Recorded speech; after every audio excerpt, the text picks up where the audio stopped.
So real briefly, I've got a few slides I want to go through to give you a background and brief overview of what this program is about. It's really, we're going to give a little bit of the structure in terms of timeline, et cetera, but really the purpose is to give you some idea of the philosophy behind what is it we're really trying to get the participants to engage in. So, the question becomes, why this program in the first place? What's the purpose of the program? And ultimately, what we're really trying to do is find market opportunities, right? Successful innovation. And the truth of the matter is that it's very difficult, right? So if you look at innovation opportunity and success rates across a wide variety of industries, wide variety of products, what you ultimately end up seeing, and I'll make this larger so you can read it, is this reality. And what's interesting about this reality of probability of failures is that it's not symmetric, right? So there's been a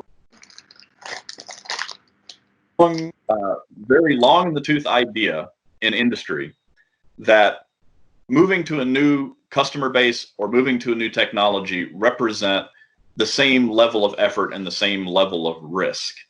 And that is a sort of a product development matrix that was popularized by a guy named Igor Ansoff many, many years ago. I think it was in the 50s is when he created this model, and it really took hold. But what you see here is that it's not symmetric at all. What you see is that you have a much higher rate of failure as you move into new customers rather than new technology to the same customers. And what this means is that if you're talking about managing your level of risk associated with creating any kind of new innovation, that there's a different skill set and a different set of data that you have to be able to understand and consume when you're looking at moving into new markets, new people, versus simply applying a new technology. So given that, right, the question is, can we do better, right? Why do they look that way? Is it a law of nature or what's going on? And we know the underlying data. The underlying data here is suggesting that the number one reason that ideas fail is because nobody wants what you're building. Notice number two is hiring poorly. Now, when we work with an individual client, that typically isn't that big a deal because we're not really talking about how to hire people. In this particular program, in a way, we are, right? What we're talking about is not just simply developing new solutions and using strategic partnerships to do it, but there is a very large risk component associated with making sure that matching a corporation with a small business entity, be it a startup, an academic, or an existing business, if that relationship doesn't make sense from the way that they view business and their ultimate goals, their objectives as businesses, it's not going to work. Okay. So the other thing that we see, the number one reason here is that, you're building things that nobody cares about. So what we tell people all the time is that we see this model over and over again, which is this idea of build, show, and hope. We're going to build a solution. We're going to show it to the people that we think care, and we're going to hope they buy it. And ultimately, this fails 85% of the time. And that number is thrown out loosely in a lot of different circles. But I can tell you from my own experience in product development, I went back and analyzed my entire portfolio over 25 years, and it's at about 87% of the time things never made it to market as intended. And it's not because the technology didn't work. It's because people didn't understand the market that they were trying to serve. Okay, so we do not ascribe to this. This is the most expensive test to run, is to build, show, and hope, right? So what we're really trying to do here in this program is we're trying to manage uncertainty. Okay, so Edmund and I have over the years have developed and we teach a very structured approach to innovation. And when we talk about innovation, we talk about different aspects. Remember, this program is designed as a strategic partnership within the world of corporate venturing. And that is a solution to innovation. So we work with companies that have internal innovation approaches. We have external, looking at merger and acquisitions, looking at all kinds of relationships to get there. This program is designed to try to create some of these strategic partnerships. And ultimately, what we're trying to do is understand what the customer needs really are and create business opportunities. So the underlying philosophy that we're trying to help companies and startups alike understand is that every process we put in place as a company is designed to manage some form of uncertainty. And there are three types of uncertainty that are prevalent: technical, demand, and environmental uncertainty. In the Caribbean, the circumstances of these three uncertainties is actually a little bit different. The balance of them is different. But in general, the behavior of companies and startups is generally the same, which is they spend the lion's share of their time looking at technical uncertainty. And that doesn't necessarily mean that they're working on a technical solution. What it means is they spend their time focused on the solution itself, whether that's a technical solution or a process change or a new approach to channels, whatever it happens to be. People spend the majority of their time designing the solution, right? Can we build the solution we're worried about? And they tend to ignore, in general, these other two levels of uncertainty. Demand uncertainty is of course, does anybody care? The environmental certainty are the external forces that are affecting your ability to innovate.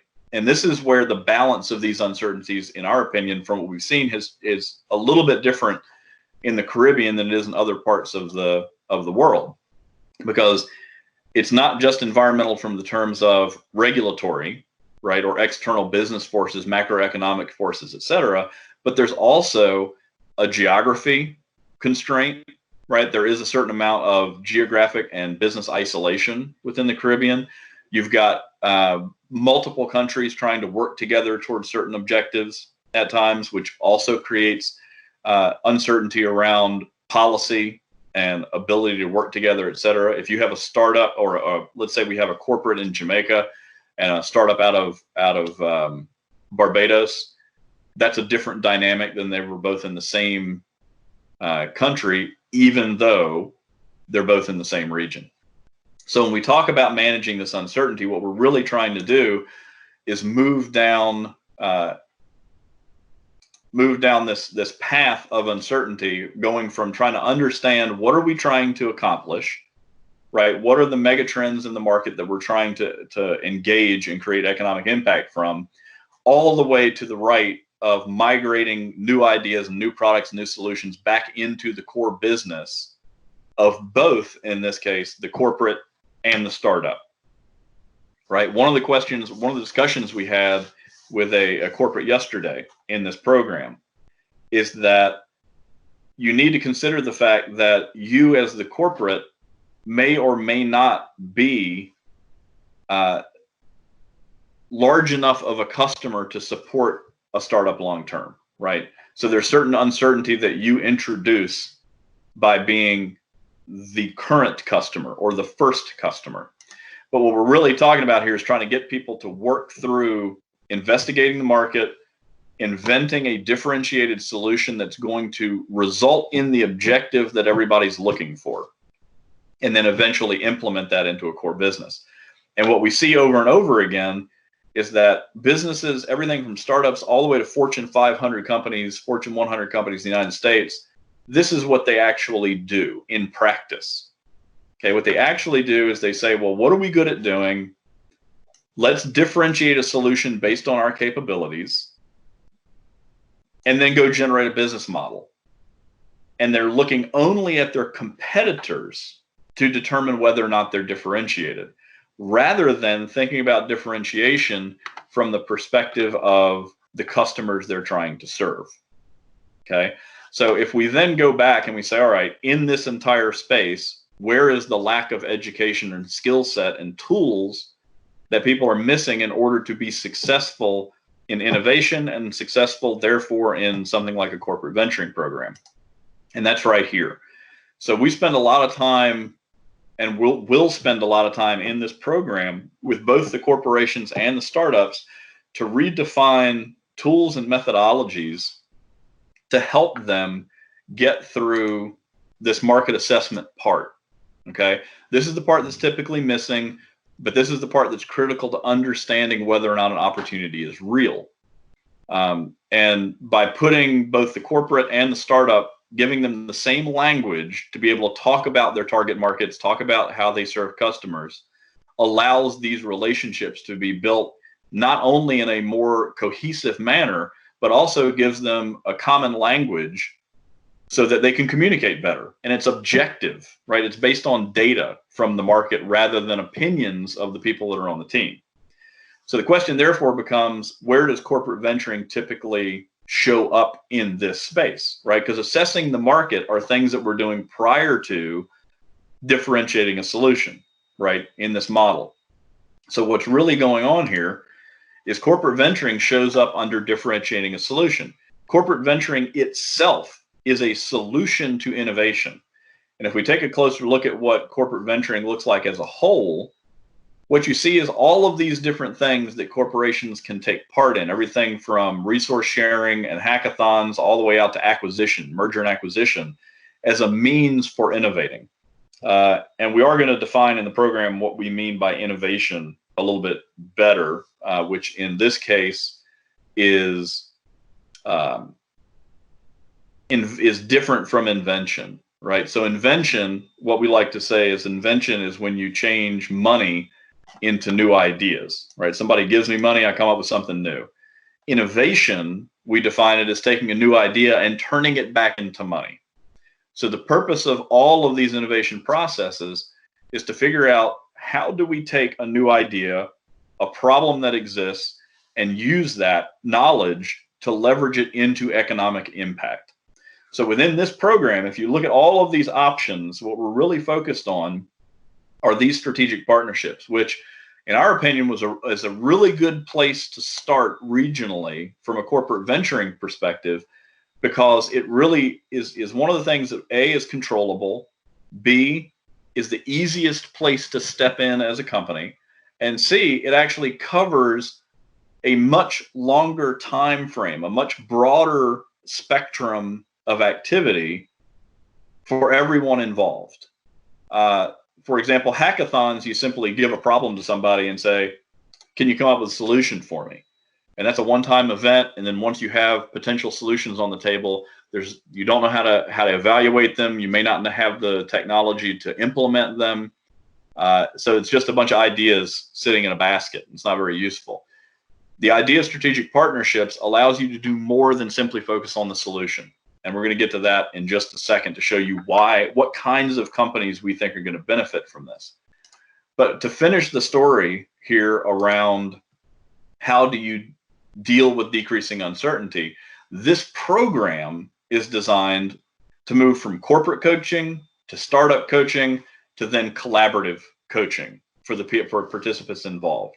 So we're going to validate corporate innovation strategy. We're both going to make sure that corporations that are participating understand innovation from an objective, practical perspective, what can and can't be done. We're going to help evaluate those companies to understand, do they have the resources and the processes and the internal value structures, et cetera, in order to adopt these types of innovation methodologies. Then once we've validated the problem space and the economic benefit that corporations may gain from the problem statements they're generating, we then go and help identify the startups and the SMEs which have the capabilities of doing the innovation. Which the underlying assumption here is that the reason you do a strategic partnership in the first place is because there is a capability gap within the corporation, either from a knowledge perspective or a skill set or something, where bringing that from an outside entity is the fastest, most efficient, and most cost-effective way to innovate and bring a new solution to market. Now, the third step here, when we're working with the startups, we also need to validate that the partnership will be beneficial for the startup in the long term, right? Does it create other opportunities? Is this big enough of an opportunity to let them keep their doors open? Because if we don't take care of the startups as well, they will not continue to be around to help the corporate. If the combined strategy is the startup says, I want to develop something and sell it outright and then get out of the game, and that's what the corporates want to do, that's a great partnership. If those ideals are different, right? The corporate says, well, I don't want to buy you, I just want to license the solution, and the startup has no other opportunities, it may or may not work. right? So these are the things that we need to look at during that phase. And then moving on from that, once we've created these partnerships, is now we're going to use what we know about the market to do the product differentiation, collaborative solution building, and then eventually facilitate building the relationship out so that both entities can get to the end goal that both of them are trying to reach. Because ultimately, everyone's in this together, right? We're all trying to create an economic impact on the region, create jobs, and create opportunities for everybody involved. So the question then becomes, well, who should be participating, right? Well, the people that we feel are target companies, corporations in this case, not necessarily startups yet. The answer for startups is anybody that thinks they can answer the call will be appropriate startups. But in terms of corporations that can benefit from corporate venturing, we have a list of things that we put together that you can be thinking about in terms of, does this make sense? So any corporation that's requiring new technical capabilities, and it doesn't have to be high-tech capabilities, simply in order to implement a solution, do I need capabilities I don't have today? Second to that would be interested in acquisition of talent, right? This is an opportunity as well to think about human resources as well as technical resources. Because when you go into these strategic partnerships, what you're fundamentally trying to do is fill a capabilities gap. And that capability gap might be technical, it might be human skill set, it might be all of those things. So when you're trying to fill out a new ability, a new offering to the market, you need to be thinking about how do you sustain this long term. And an acquisition of talent may be one of those things that people are looking at. If people are targeting new market segments, so again, if you go back to that original graph and you say, well, technology is one thing, but if we're going after people that we don't understand, then there's benefit to those corporations participating in this program simply for the education around how do you do an objective assessment of a market segment that you've never walked into before. If there's a corporation that's interested in disrupting the market, right? They think they can change the way that business is being done, either in a traditional market or a new market, and they think there's market share that they'd like to grab as a result of disruption. This is also a great program to be in. And then finally, if you have a corporation who needs to innovate, who needs new solutions to existing known problems or assumed problems, but don't necessarily have existing internal processes to support that type of work, this is a great program to go through because it's going to do a couple of things for those people. One, it's going to identify where are the capability gaps and process gaps within the company that need to be filled in order to successfully innovate and put some of these new solutions on the market. But it also gives them the ability to have strategic partnerships with people that may fill those gaps, right? You can innovate without having the innovation team necessarily built internally. So those are and we can talk about these. I'm sure there are some questions on some of these we're happy to answer.